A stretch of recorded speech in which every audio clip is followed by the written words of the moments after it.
Sidhu Moosewala murder, बाबा Siddiqui, Lawrence Bishnoi.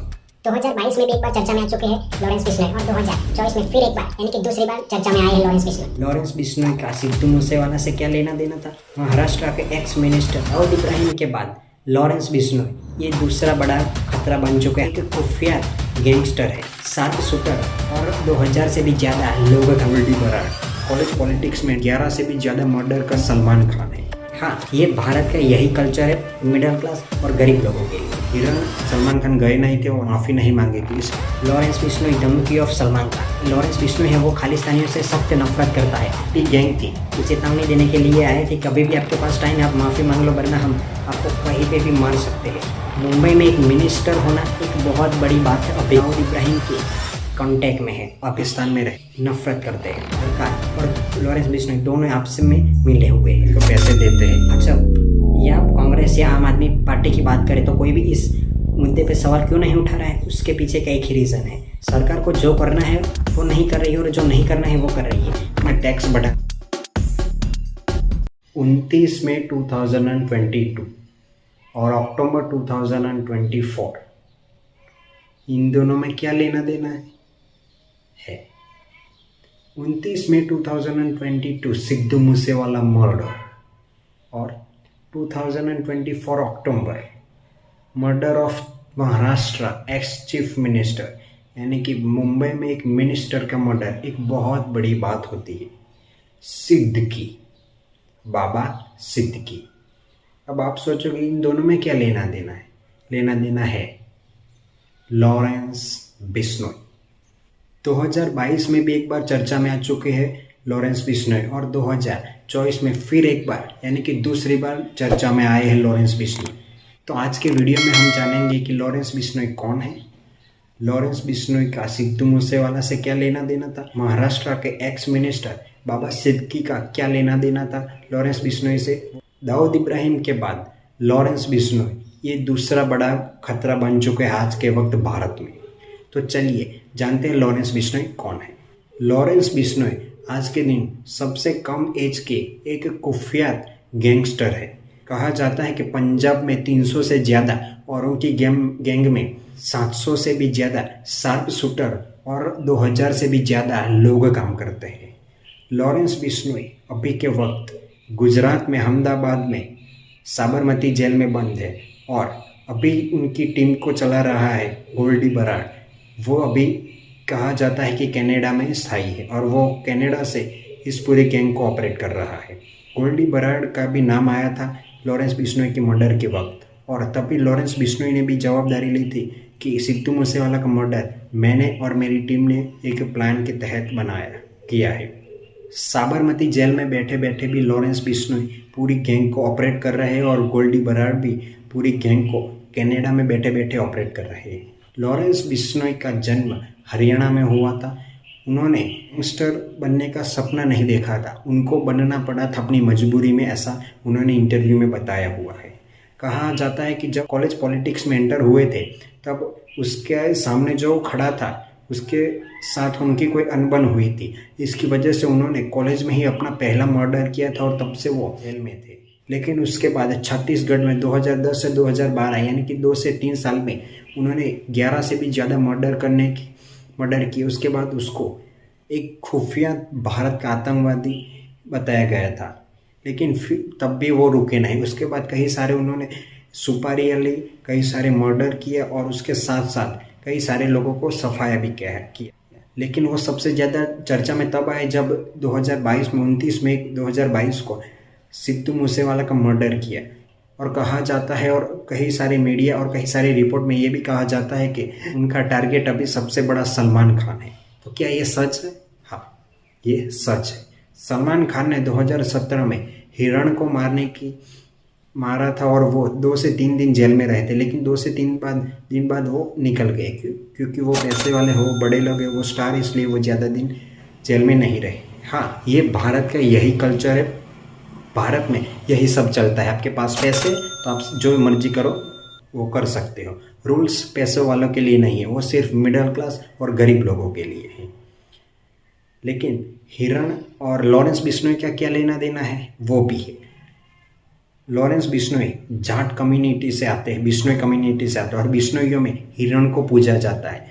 उन्होंने सलमान खान को उस साल धमकी दी थी कि आप हमारे बिश्नोइयों का मंदिर है वहाँ पे जाके माफ़ी मांग लो तो हम आपको कुछ नहीं करेंगे, लेकिन सलमान खान गए नहीं थे और उन्होंने माफ़ी नहीं मांगी थी। लॉरेंस बिश्नोई ने धमकी दी थी कि सलमान खान को हम मारेंगे और यूट्यूब पे भी आपको क्लिप्स मिल जाएगी, सर्च करना कि लॉरेंस बिश्नोई धमकी ऑफ सलमान खान।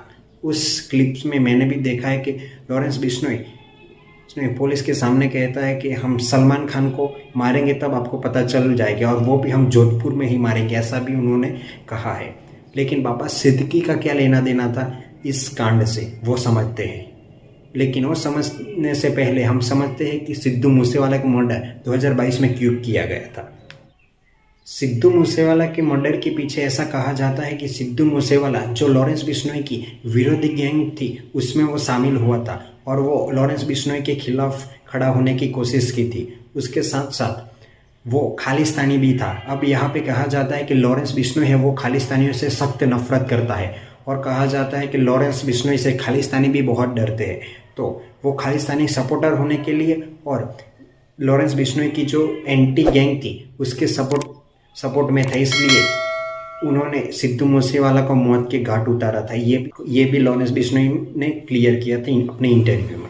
उसके बाद सलमान खान को भी अभी 2024 के जनवरी फरवरी में उनके घर के सामने 2-3 गोलियां चलाई थी और कहा जाता है कि ये जो गोलियां चलाई थी सलमान खान के घर के सामने वो भी लॉरेंस बिश्नोई के ही गैंग के मेंबर थे और ये मारने के लिए नहीं आए थे बल्कि चेतावनी देने के लिए आए थे कि अभी भी आपके पास टाइम है, आप माफ़ी मांग लो वरना हम आपको कहीं पे भी मार सकते हैं। लेकिन अभी भी सलमान खान ने माफ़ी नहीं मांगी। तो यहाँ पे बड़ा प्रश्न ये रहता है कि क्या सलमान खान कब तक जिंदा है और किस दिन सलमान खान का मर्डर होगा, वो दिन हम देखेंगे कैसा होगा। वो दिन बहुत ही सैड भरा होगा पूरे बॉलीवुड इंडस्ट्री के अंदर।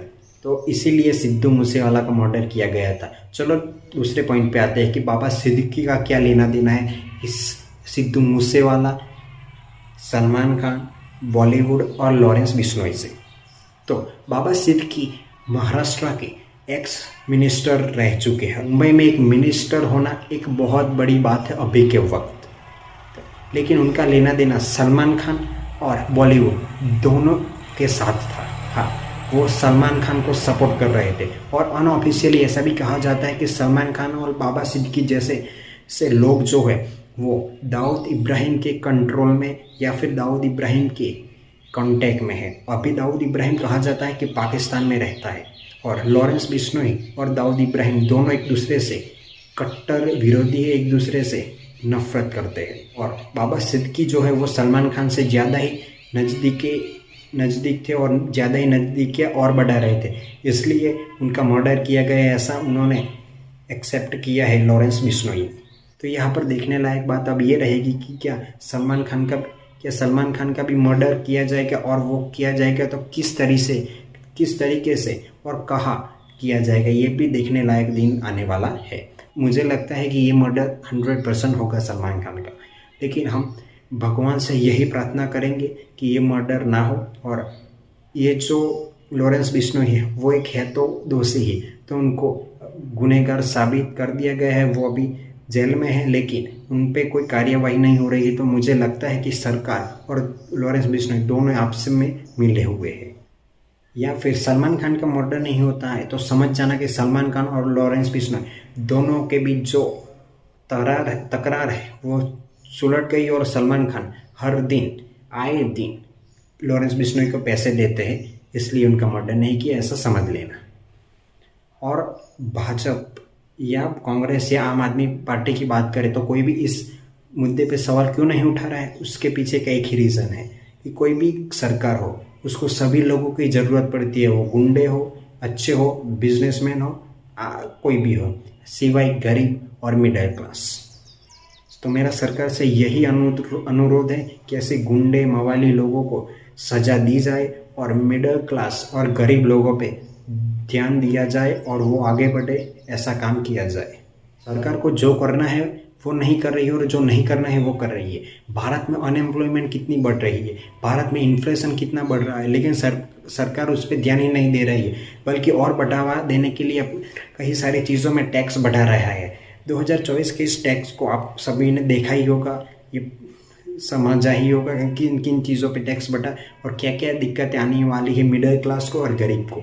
अगर नहीं सुना और क्या क्या दिक्कतें आ सकती है, और अगर आपको भी टैक्स पे पूरा वीडियो चाहिए तो मुझे कमेंट में बताओ, मैं उस पर भी एक डिटेल में वीडियो बनाऊंगा कि टैक्स किन किन चीज़ों पे लगा और किस तरह से लगाया गया है।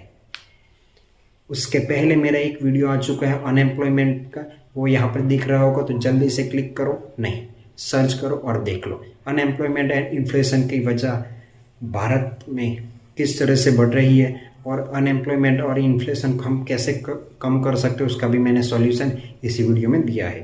Thank you so much.